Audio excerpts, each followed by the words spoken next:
الحمدللہ رب العالمین والصلاة والسلام علی سید الانبیاء والمرسلین وعلی آلہ واصحابہ اجمعین الی یوم الدین۔ اعوذ باللہ من الشیطان الرجیم، بسم اللہ الرحمن الرحیم۔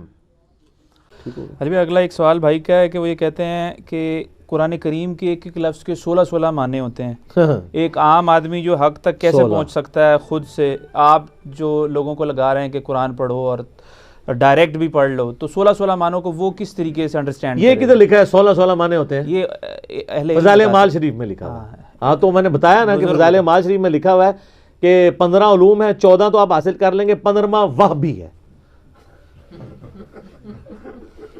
تو وہ تو حاصل ہو ہی نہیں سکتے۔ ہم قرآن کو نصیحت کے لیے لیتے ہیں، وَلَقَدْ يَسَّرْنَا الْقُرْآنَ لِلذِّكْرِ فَهَلْ مِن مُدَّكِرٍ۔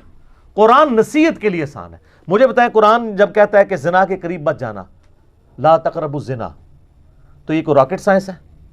قرآن کہتا ہے لعنت اللہ علی الکاذبین، جھوٹوں پہ اللہ کی لعنت، یہ کوئی راکٹ سائنس ہے؟ قرآن کہتا ہے ماں باپ کے ساتھ حسن سلوک کرو، یہ راکٹ سائنس ہے؟ قرآن کہتا ہے نماز قائم کرو، یہ راکٹ سائنس ہے جس کے لیے آپ کو کچھ سمجھ نہیں پڑنی ہے؟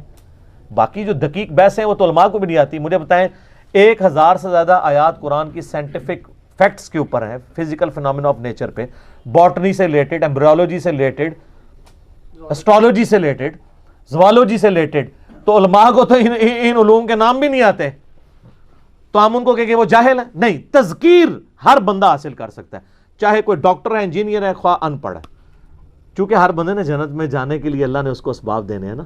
تذکیر کے لیے آسان ہے۔ قرآن کا ترجمہ ہم نے کبھی نہیں کہا ڈائریکٹ پڑھیں، ہم کہتے ہیں کہ علماء کا جو کیا ہوا ترجمہ ہے وہ پڑھیں۔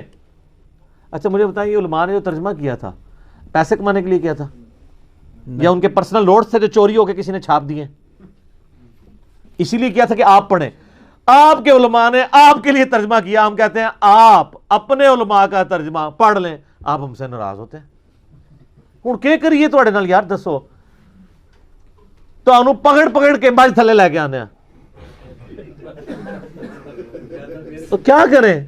یہی کر سکتے تھے نا، آپ کے منہ میں فیڈر ڈال دی ہے، اور کیا کریں؟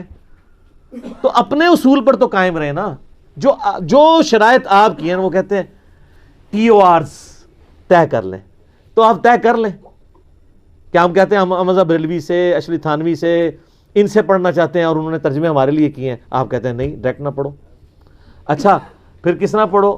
کہتے ہیں ہمارے سے پڑھو، تو خود پڑھاتے بھی نہیں ہیں۔ اچھا آپ نے ایک اور تماشا دیکھا ہے، کہتے ہیں نہیں قرآن حدیث مشکل ہے۔ تو میرا ایک معصومانہ سوال ہے کہ قرآن تو مشکل ہے، تو یہ جو فضائل اعمال اور فضائل سنت کا درس ہے یہ آسان ہے؟ وہ کہتے ہیں آسان ہے، تو اس کا مطلب یہ ہے کہ اللہ تعالیٰ کو تو آسان کتاب نہیں بنانی آئی، لکھنی آئی۔ آپ کے علماء تو ماشاءاللہ اتنے اچھے عالم ہیں کہ وہ اللہ سے بھی زیادہ آسان کتاب انہوں نے لکھ دی ہے۔ یہ کتنا خطرناک رزلٹ نکل رہا ہے۔ دوسرا، یہ قرآن کی کون سی آیت ہے کہ قرآن سمجھنے کے لیے مشکل کر دیا ہے کوئی قرآن سے دور بھاگنے والا؟ ہے کوئی آیت؟ اس کے الٹ ہے 4 دفعہ سورۃ القمر میں، وَلَقَدْ يَسَّرْنَا الْقُرْآنَ لِلذِّكْرِ فَهَلْ مِن مُدَّكِرٍ۔ ہم نے قرآن کو نصیحت کے لیے آسان کر دیا، ہے کوئی نصیحت حاصل کرنے والا؟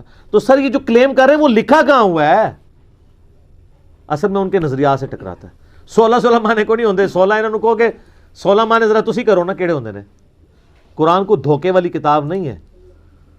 سورہ نساء کی آیت نمبر 82 ہے، اگر یہ اللہ کے سوا کسی اور ہستی کی طرف سے ہوتی تم اس میں اختلاف کثیر پاتے۔ قرآن کے اگر پہلے صفحے پہ ہے نا ایاک نعبد و ایاک نستعین، آخری صفحے تک یا علی مدد، یا شیخ عبد القادر جیلانی مدد کبھی نہیں ثابت ہوگا، ورنہ تو یہ پھر کتاب جو ہے یہ نعوذ باللہ 2 سٹیٹمنٹس دے گی جو 180 ڈگری ٹکرائیں۔ تو اس کتاب کا جو کلیم ہے کہ اس میں اختلاف نہیں ہے اور لا ریب فیہ ہے، شک کی جگہ نہیں ہے، وہ تو ختم ہو جائے گا۔ ٹھیک ہو گیا؟ اللہ تعالیٰ سے دعا ہے جو حق بات میں نے کہی اللہ تعالیٰ ہمارے دلوں میں راسخ فرمائے، اگر جس بات میں میرے منہ سے کوئی غلط بات نکل گئی اللہ تعالیٰ ہمارے دلوں سے محو کر دے، ہمیں معاف بھی کر دے۔ کتاب و سنت کی دعوت ہمیں دوسرے مسلمان بھائیوں تک پہنچانے کی توفیق عطا فرمائے۔ اللہم صلی علی محمد وعلی آل محمد کما صلیت علی ابراہیم وعلی آل ابراہیم انک حمید مجید۔ اللہم بارک علی محمد وعلی آل محمد کما بارکت علی ابراہیم وعلی آل ابراہیم انک حمید مجید۔ سبحانک اللہم و بحمدک اشہد ان لا الہ الا انت استغفرک و اتوب الیک وما علینا الا البلاغ المبین. جزاکم اللہ خیرا.